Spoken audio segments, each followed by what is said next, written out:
All right, ladies and gentlemen, today I'm going to give my final thoughts, final notes as you have hopefully just finished the reading of Mary Shelley's Frankenstein. Just discuss a couple of things as we wrap this study up. You cannot forget that Mary Shelley titles her text Frankenstein the Modern Prometheus. And again, you got to remember that legend of Prometheus, as I discussed in the opening notes. The Titan who stole fire from the heavens, stole fire from the secret of fire from Mount Olympus and gave it to mankind. And because he did so, he, of course, was punished for all eternity by being chained to a rock and having an eagle peck out his liver every day, only to have it regrow and to have the whole torture start over and over and over again. And so when Mary Shelley titles this novel Frankenstein or the Modern Prometheus, she is saying to us that Victor Frankenstein is our modern Prometheus. He is the character. If light represents knowledge, if fire represents knowledge, he is the character who has stolen fire from the heavens, brought it down to earth, and has given it to and has stolen fire from the gods. Essentially, he is. If fire represents knowledge of life, the elixir of life, that's what he has done so, and he, of course, is punished over and over for doing so. So again, you can't really forget about that legend of Prometheus. Okay. So the end of the novel, first of all, recognize that concept of a framed narration. That the story opens with Robert Walton in the Arctic stumbling across, first the monster and then Victor Frankenstein. And again, it does take on that framed narration quality like Rhyme the Ancient Mariner, where you now have Victor Frankenstein saying to Robert Walton, listen to me, I have a story to tell you so you don't make the same mistakes that I do. And what a powerful way of using narration, the idea of narration to teach lessons. It makes the story somewhat didactic then, as we are meant to read this text and learn from Victor's mistakes.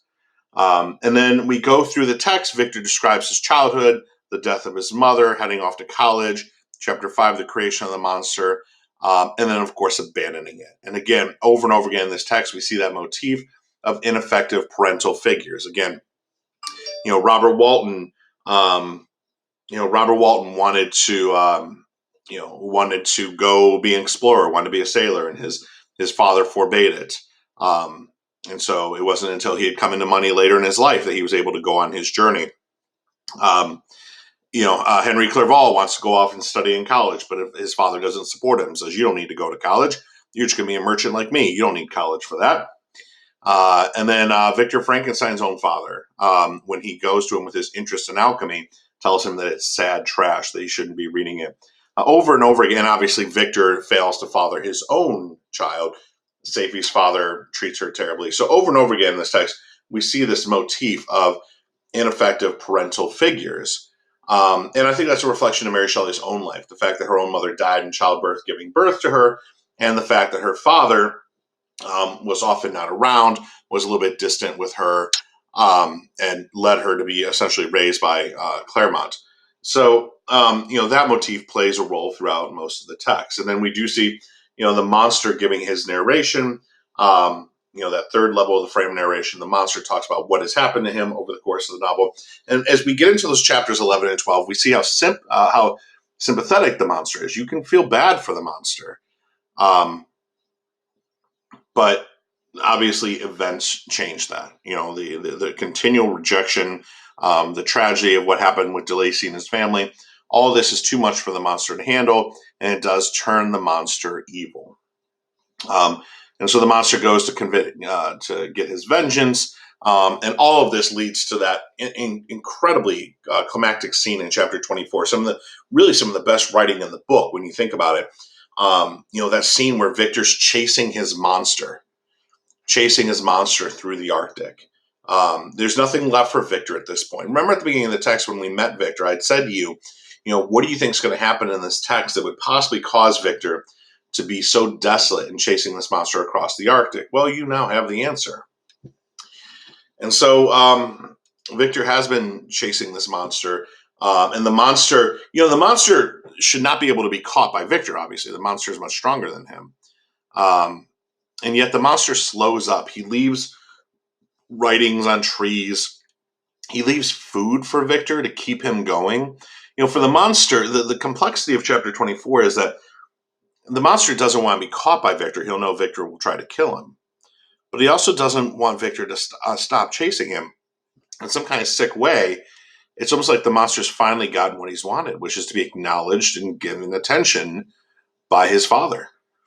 And so this complexity of 24 is Victor chases that monster through so many different, through cities and everything else, trying to catch the monster. Of course, a battle that, a chase that culminates on Robert Walton's boat when Victor Frankenstein, because of all the things that weigh down upon him, can simply not continue and dies of grief on Robert Walton's boat, having never caught his monster. And then, of course, the surprising ending of the text, Robert Walton coming back into his cabin where the body of Victor Frankenstein lay, only to discover the monster there. Our final narrator of the text is the monster, who is weeping. I mean, to think about as much torture as Victor caused him, the monster is crying over Victor. He begs Victor's dead body for forgiveness, because the monster's just lost any tie to this world that he had. As much as Victor tortured him, at least Victor, he had some tie to him. Victor was his creator, and now the monster is truly alone. He realizes he'll never have a mate. In that powerful scene with him weeping over the dead body of his creator, before telling Walton, and he does speak to Walton in that scene, before telling Walton, "You'll never hear from me again," the monster leaps from the boat and heads off to the Arctic to ascend a funeral pyre, a huge fire, and he's going to burn himself to ashes to end his miserable existence. And thus the novel comes to an end, a sad cautionary tale about man's relationship with science. Again, remember, Mary Shelley's a romantic. She's writing in the early 1800s. This is coming out of the Enlightenment. The Romantics, part of their task was to offer up cautionary tales to warn us against the power of science, of unchecked science. The Enlightenment, the Renaissance, the scientific revolution, all the experiments. I remember a young Mary Shelley sat in experiments and watched people, they were doing experiments. Think about this. She sat in audiences and watched experiments where they were using electricity to try to reanimate frogs and then drowning victims. They believed they were searching for, if someone had drowned, can you bring them back to life through the use of electricity, like we kind of do with the paddles and stuff today. But whereas it doesn't seem like it's that big of a deal for us today, imagine yourself being a young Mary Shelley witnessing this. You would think that man is playing God. What right? The Romantics are meant to warn us, what right do we have to play God? We should not be Prometheus, and if we try to play God, we will be punished for all eternity as well. And that is the lesson that Victor's trying to pass on to Robert Walton in his dying days. One of the themes that we have followed throughout this text is the concept of unreliable narration.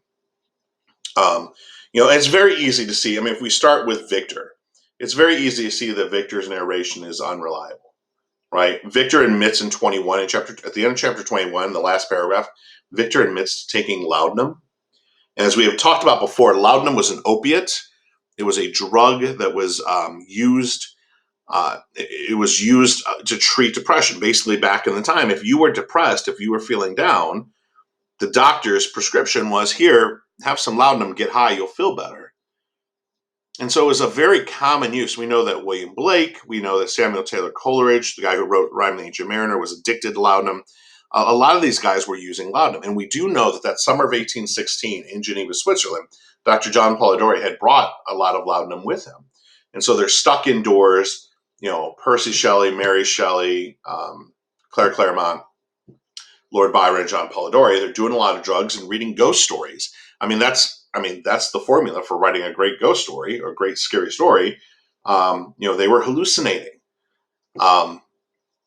And so Victor Frankenstein admits in the text that he was for some time. The last paragraph 21, he says, "I've been using laudanum," which causes people to hallucinate. And that shouldn't be a surprise to you, because we have seen Victor hallucinate in this text. We see him hallucinate,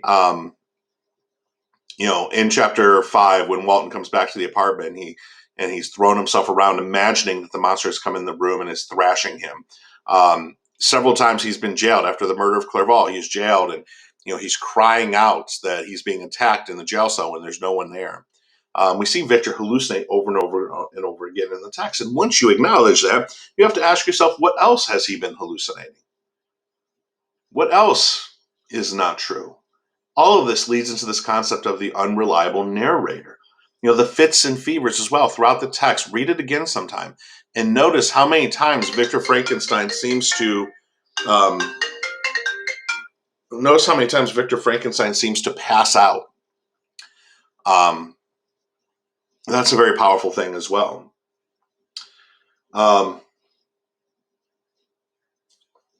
He passes out, and he'll pass out, and he'll lose track of where he was for several months at a time.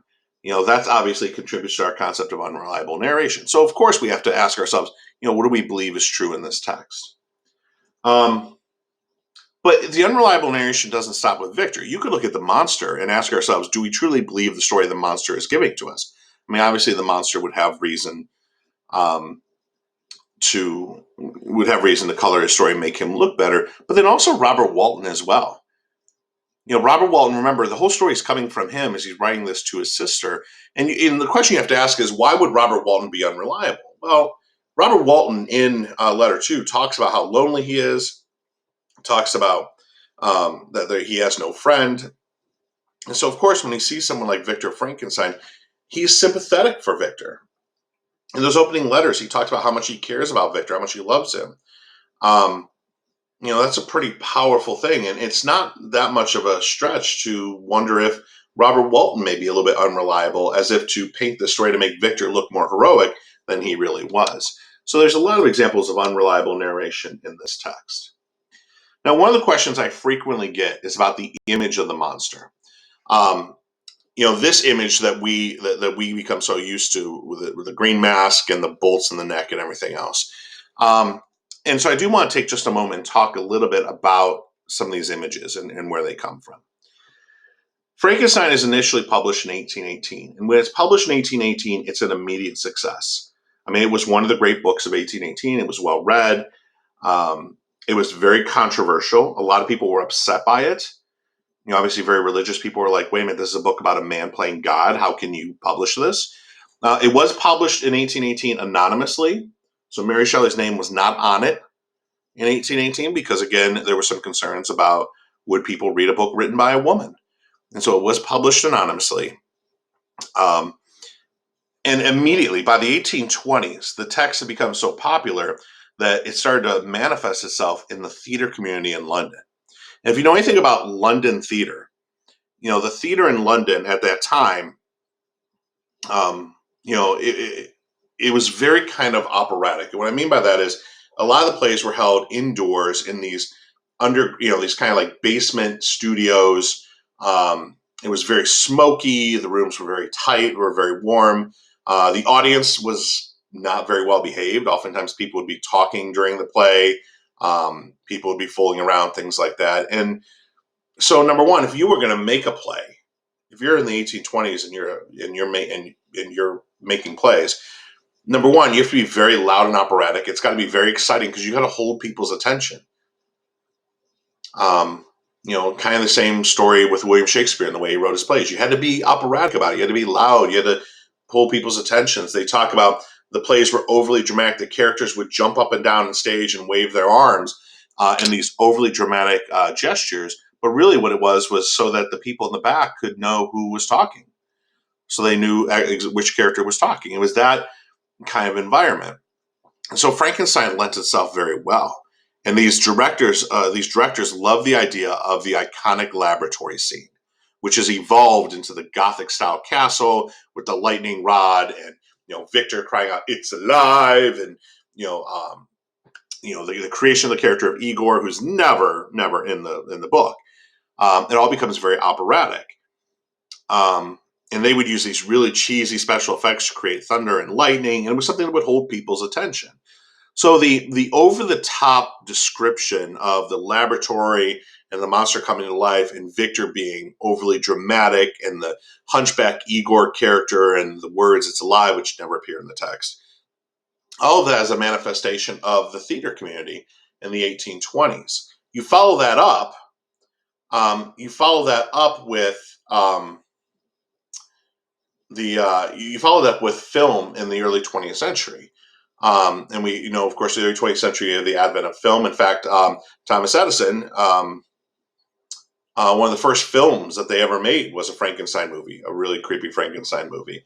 It was like 16 minutes long, and they basically what they did was they took a scarecrow version of the monster, they burned it, they filmed it while it was burning, and then they reversed the film so it made it look like the monster was coming to life. Um, but by the 1930s, Hollywood film had taken over, and they were making movies. They were making Frankenstein movies, and of course, the Boris Karloff version is the most famous one. And so, when you think about this image of the monster with the bolts in the neck, you're thinking of Boris Karloff. Um, he was an actor. He ended up becoming typecast. He had a hard time. His 1931 depiction of Frankenstein is the most famous. He had a hard time getting other roles. After that, he was kind of typecast. He was always known as the monster, and he was depicted in the way that you're seeing here. He was depicted as with the bolts in the neck and everything else. In his 1931 film, and the sequel to it, they actually made a sequel to it called The Bride of Frankenstein, which is probably the best Frankenstein movie ever made. The Bride of Frankenstein. I would strongly recommend it. But his depiction, Boris Karloff's depiction of the monster, is the most famous. And this is where your Halloween masks come from. The image of the bolts in the neck and all that comes from the actor Boris Karloff. And that helps us understand where this text comes into play today, and how we understand it today. The term Frankenstein is now referred to in academic circles. It's a term we now use to refer to anything that man creates that leads to his destruction. So the novel itself serves as a precursor to modern science fiction. Think about how much of modern science fiction is built around stories where man creates technology and then is destroyed by that technology, right? Think of I Am Robot by Isaac Asimov. It's a very prominent example of this, where man creates technology and then is destroyed or nearly destroyed by that technology. You could say that novel employs a Frankenstein. It's a noun now that refers to anything that we create that leads to our own destruction. And so Frankenstein hovers in our modern world today. Anytime you see science fiction, understand that it's probably in some way been shaped by this incredible novel written by a 17-year-old girl nearly 200 years ago. And that, ladies and gentlemen, will bring an end to my discussion of Frankenstein. I hope you've enjoyed the book. Again, please email me if you have any questions, and have a